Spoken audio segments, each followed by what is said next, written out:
খুবই ভালো লাগে যখন পরিবারের সবার হাসি খুশি ভরা মুখগুলো দেখতে পাই। বিশেষ করে বাড়ির ছোট্ট বাচ্চারা যখন অসুস্থ হয় তখন তো মনের ভিতর একদম অশান্তি অশান্তি লাগে। আসসালামু আলাইকুম, কেমন আছেন সবাই? আশা করি সবাই ভালো আছেন। আমার ছোট্ট বাবাটা খুবই হাসি খুশি ছিল, খুবই আনন্দে ছিল। হঠাৎ করেই কী কারণে আমার বাচ্চাটার পেট ব্যথা এবং বমি শুরু হয়ে গেছে। সেভাবেই ডাক্তার কাছে নিয়ে চলে আসছি। তো ডাক্তার বলছে তাকে রিপোর্ট করানোর জন্য, তাকে আলট্রাসাউন্ড এবং এক্সরে করতে হবে। তো সেগুলো রিপোর্ট করিয়ে আমি রিপোর্টগুলো ডাক্তারের কাছ থেকে নিয়েছি। তো ডাক্তার বলছে রিপোর্টে কোনো সমস্যা দেখা দেয়নি, শুধু গ্যাসের প্রবলেমের জন্য এই অবস্থা হয়েছে। তো কিছু ওষুধ দিয়েছে, আমি ওষুধগুলো নিয়ে বাসায় চলে আসছি।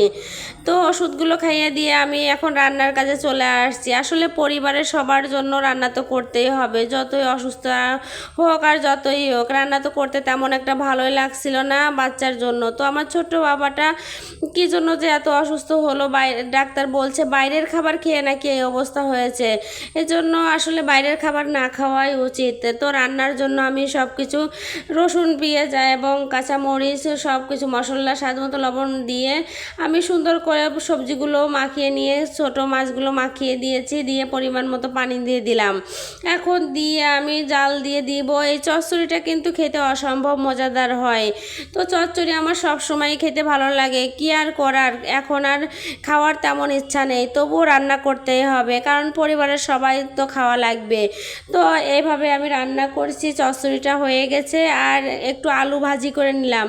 আলু ভাজিটা আমার ছোট্ট বাবাটা পছন্দ করে, আমার বড় ছেলেটাও খুবই পছন্দ করে, যার কারণে একটু আলু ভাজি করে নিচ্ছি। তো আলু ভাজিটা করা হয়ে গেছে। আলু ভাজিটা করা হয়ে গেলে আমি নামিয়ে নিয়েছি। একটু ছিল কবুতরের মাংস, সেটা গরম করে নিয়েছি আর একটা কড়াই বসিয়ে দিলাম আবার, দিয়ে এখন রান্না করব ডিম আলু ঝোল করব। তো মশলাগুলো এক এক করে দিয়ে দিয়েছি আমি, পেঁয়াজ রসুন আদা বাটা সব কিছু দিয়ে এবং মরিচ বাটা দিয়ে হলুদ স্বাদ মতো লবণ দিয়ে আমি সুন্দর করে নেড়ে চেড়ে মশলাটা ভুনা করে নেব। তো মশলাটা ভুনা করে নিয়ে আমি দিয়ে দিব একটু পানি, যাতে করে একটু পুড়ে না যায় আর মশলাটা সুন্দর করে ভোনাও হয়। তো মশলাটা ভোনা হয়ে গেলে আমি দিয়ে দিলাম কিছু আলু দিয়ে আমি সুন্দর করে নেড়ে চেড়ে নেব। তো নেড়ে চেড়ে নিচ্ছি আলুটা মশলার সঙ্গে যাতে করে লেগে না যায় নিচে উপরে, এই জন্য ভালোভাবে নেড়ে চেড়ে নিতে হবে।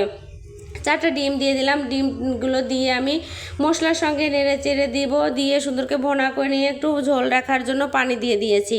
তো এভাবেই ডিমগুলো আমি রান্না করি। রান্না করার এক পর্যায়ে আমি অন্য একটা চুলাইতে দিয়ে দিয়েছিলাম দুধটাও হয়ে গেছে জাল করা, আর ভাত বসিয়ে দিয়েছিলাম, ভাতটাও হয়ে গেছে। এদিকে তরকারিটা আমি আবার নেড়ে চেড়ে দিচ্ছি।